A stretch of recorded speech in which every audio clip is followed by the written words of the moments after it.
Hello everyone, welcome. सो आज हम बात कर रहे हैं इंडियन इकोनॉमिक सर्विसेज एग्जाम की नोटिफिकेशन की।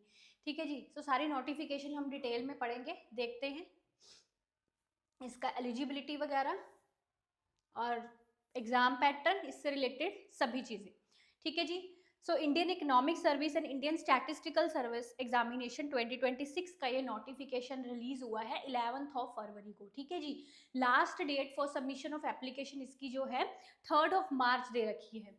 ठीक है जी। ये नोटिफिकेशन आपको आराम से यूपीएससी की वेबसाइट पर मिल जाएगा, upsc.gov.in पर, वहाँ पर मिल जाएगा। ठीक है जी। वहाँ पर ही सारा आपका एप्लीकेशन फिलिंग का प्रोसेस रहेगा जो आपको फिल करना है। So candidates are required to apply online. वही चीज़ जो मैंने कही कि आपको इस वेबसाइट के थ्रू ऑनलाइन अप्लाई करना है, ये इस वेबसाइट उन्होंने पर्टिकुलर दे रखी है। ठीक है जी।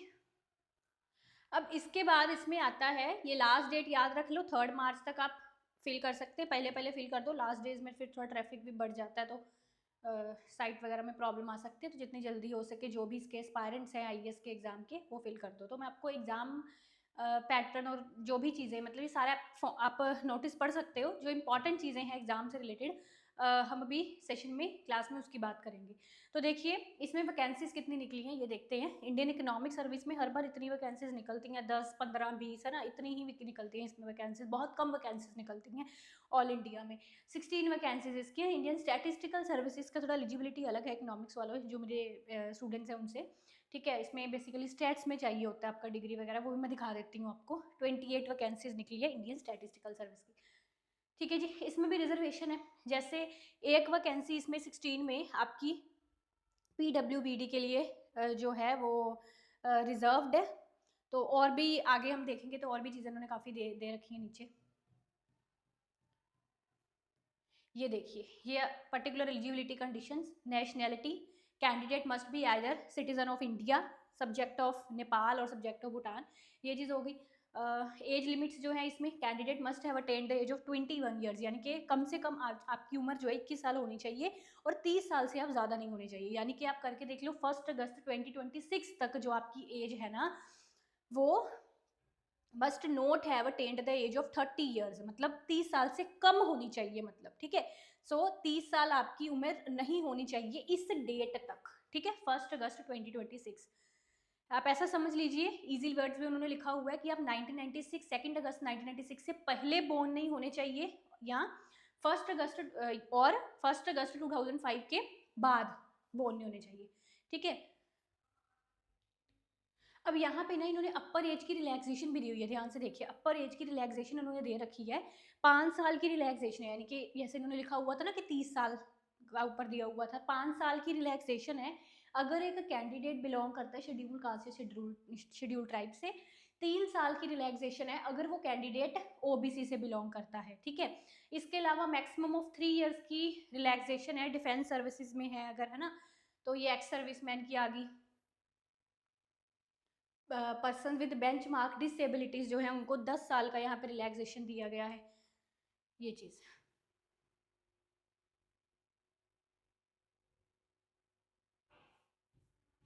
इसके आगे चलते हैं मिनिमम एजुकेशनल क्वालिफिकेशन की तरफ। सो इंडियन इकोनॉमिक सर्विस के एग्जाम के लिए पोस्ट ग्रेजुएशन चाहिए आपकी इकोनॉमिक्स में, या अप्लाइड इकोनॉमिक्स, या बिजनेस इकोनॉमिक्स, या इकोनोमेट्रिक्स। ठीक है।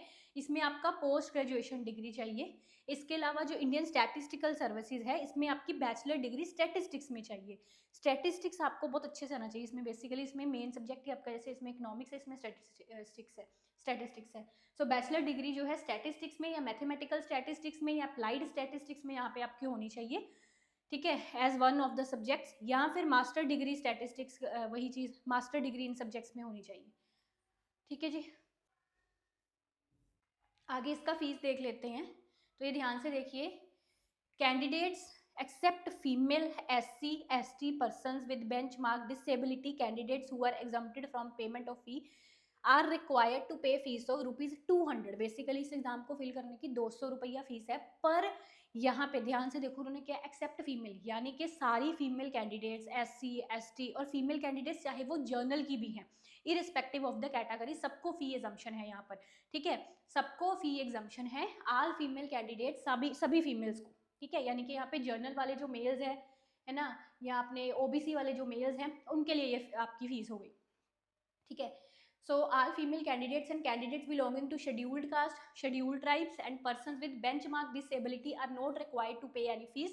No fee exemption is however available to OBC, EWD, EWS candidates. और ये सिर्फ मेल्स की बात कर रहे हैं यहाँ पर, है ना, क्योंकि फीमेल्स सबको है एग्जम्पशन.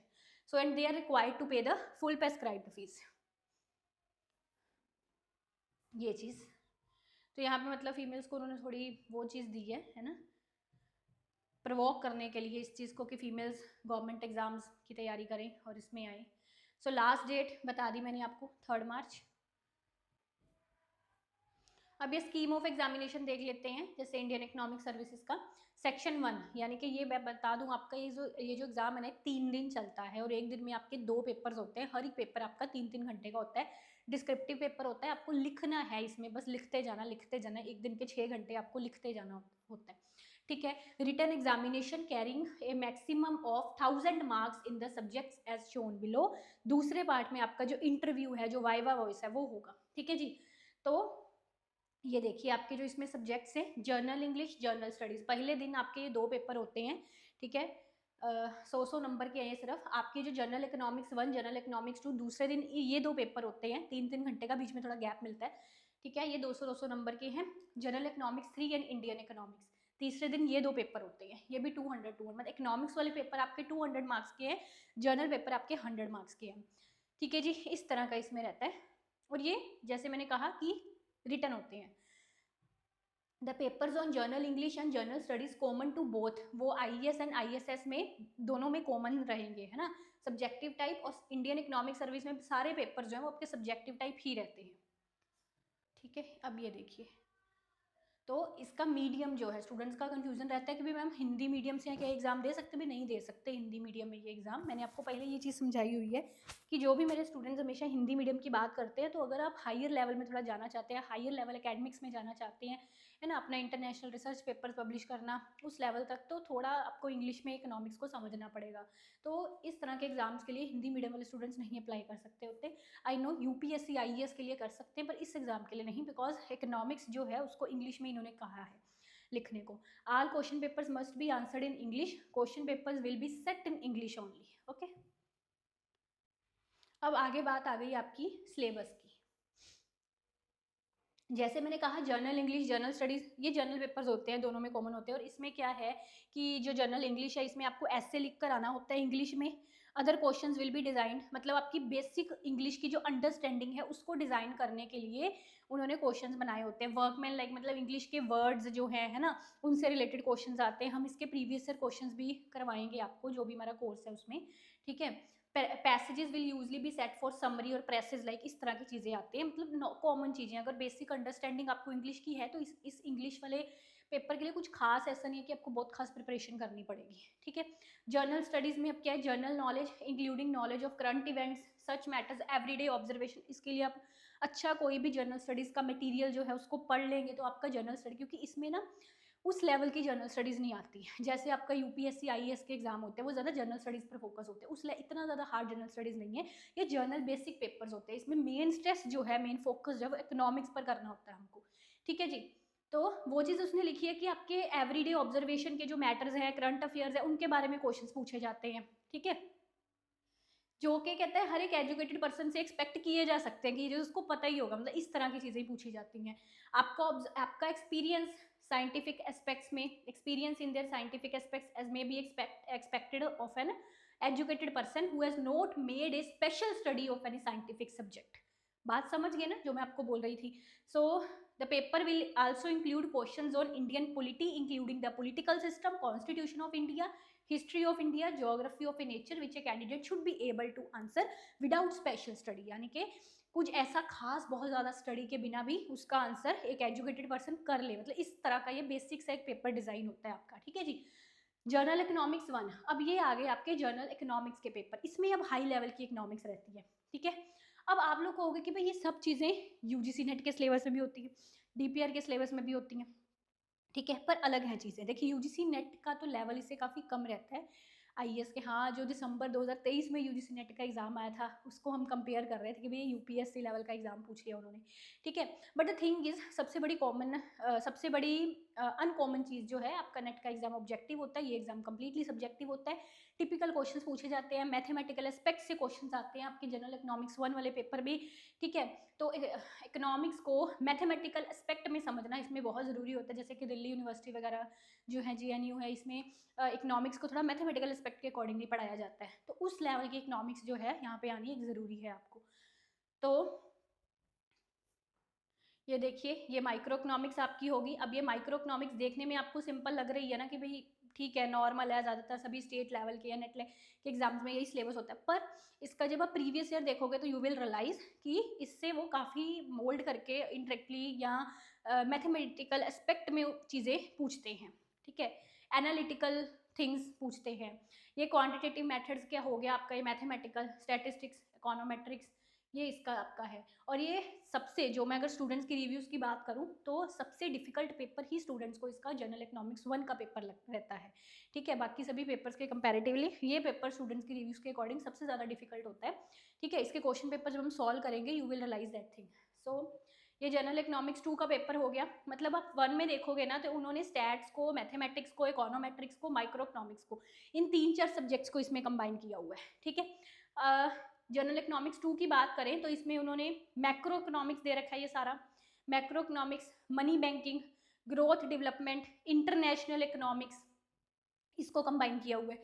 जनरल इकोनॉमिक्स 3 की बात करें तो पब्लिक फाइनेंस हो गया, public economics, environmental economics, industrial economics और प्लानिंग, है ना, इन चीज़ों को उन्होंने कंबाइन किया। फिर इंडियन इकोनॉमिक्स में आपका वही चीज़, history of development planning, federal finance, budgeting, fiscal policy, poverty, unemployment, human development, agriculture, rural development strategies, urbanisation, migration, ये चीज़ें इंडियन इकोनॉमी। और इसमें आपको ऐसे क्वेश्चंस पूछे जाते हैं, आपके व्यूज़, ठीक है, कि इस ये चीज़ एक्सप्लेन करो और इस पर आप क्या सोचते हो, इस तरह की, मतलब आपका ओपिनियन बेस्ड क्वेश्चन इसमें से आते हैं। ओपिनियन स्ट्रॉन्ग बनता है एडिटोरियल्स पढ़कर, न्यूज़पेपर के एडिटोरियल्स पढ़कर ओपिनियन स्ट्रॉन्ग बनता है, ठीक है। तो ये चीज़ें, ये आगे स्टैटिस्टिक्स का आ गया आपका सिलेबस, ठीक है, जो आपका ISS का एग्जाम था उसका। ये स्पेशल इंस्ट्रक्शंस, कैलकुलेटर के बारे में, articles permitted inside examination hall, battery operated pocket calculators यहाँ पे अलोड हैं। कौन से? नॉन प्रोग्रामेबल, ठीक है। एक प्रोग्रामेबल कैलकुलेटर्स भी आते हैं, मैंने अपनी PhD में यूज़ करे हैं, पर यहाँ पर battery operated pocket calculators non programmable type वाले ही जो हैं वो अलो रहते हैं। यहाँ पे अब सब लिखा हुआ है उन्होंने कि कौन कौन से आर्टिकल्स इनसाइड एग्जामिनेशन हॉल जो है वो परमिटेड है। क्लिप बोर्ड, हार्ड बोर्ड हो गया जिस पर कुछ भी ना लिखा हो, गुड क्वालिटी का black ball pen for making responsive, ये ISS के लिए अपने रिस्पॉन्सिव वगैरह के लिए, ऑब्जेक्टिव टाइप एग्जाम के लिए। आपका सब्जेक्टिव टाइप एग्जाम के लिए ये है ऊपर, कन्वेंशनल यानी कि सब्जेक्टिव एग्जाम के लिए। अपने इंक से कहता है आंसर्स लिखो, पेंसिल्स यूज़ कर सकते हैं मैप्स वगैरह बनाने के लिए, मैथमेटिकल डायग्राम्स बनाने के लिए, रफ वर्क के लिए, ठीक है। तो यही चीज़ है इसमें जो भी जो ने आपको बताई, ठीक है जी। I hope everything is clear to you. So इसके अलावा अब लर्नर्स की डिमांड पर देखिए, बार बार स्टूडेंट्स के कमेंट्स मैसेजेस आ रहे थे कि मैम इकोनॉमिक्स UGC नेट में, इकोनॉमिक्स के और एग्जाम्स में आपका सक्सेस रेशियो काफ़ी अच्छा है, तो इंडियन इकोनॉमिक सर्विसेज भी हम आपसे पढ़ना चाहते हैं। तो देखिए, इंडियन इकोनॉमिक सर्विसेज का हमने बैच लॉन्च कर रखा हुआ है, अभी रिसेंटली हमने ये लॉन्च करा है बैच। इसमें अभी आपकी जनरल इकोनॉमिक्स 1 की क्लासेस चल रही हैं। तो इसमें UPSC Indian economic service comprehensive video lectures covering all economics paper. अब इसमें क्या है कि जब आप इस कोर्स एप्लीकेशन पर हमारी जाओगे, MS स्टडी गुरु, वहाँ पे इस कोर्स को आप देखोगे तो आपको ना पहले से कंटेंट दिख जाएगा लॉक्ड फॉर्म में, आप चेक कर सकते हो जितना भी अब तक हो चुका है। इसके अलावा एक स्टडी प्लान पूरा कि किस मंथ तक कौन सा यूनिट खत्म हो जाएगा, है ना, किस मंथ में हम टेस्ट सीरीज शुरू करेंगे, PYQ शुरू करेंगे, इस सारा डिटेल शेड्यूल जो है इसमें आपको कंटेंट सेक्शन में दिख जाएगा, मिल जाएगी, डॉक्यूमेंट मिल जाएगी। उस डॉक्यूमेंट को भी आप देख सकते हो, कोर्स लेने से पहले भी देख सकते हो, ठीक है जी। और दूसरी चीज़, स्टूडेंट्स के जो डाउट रहते हैं कि इसमें सब चीज़ होगी, स्टडी मटेरियल, वीडियो लेक्चर्स, बहुत मेहनत लगा रहे हैं हम लोग इस पर पूरा कोर्स आपका करने में, और आपके प्रीवियस ईयर क्वेश्चंस हो गए। फिर इसमें पर्सनलाइज्ड जो भी हमारे एजुकेटर्स हैं उनके साथ मेंटरिंग, मतलब व्हाट्सएप नंबर आपको मिलेगा पर्सनलाइज्ड अगर कोई डाउट है तो उसके लिए, ठीक है जी। सो ये चीज़ है।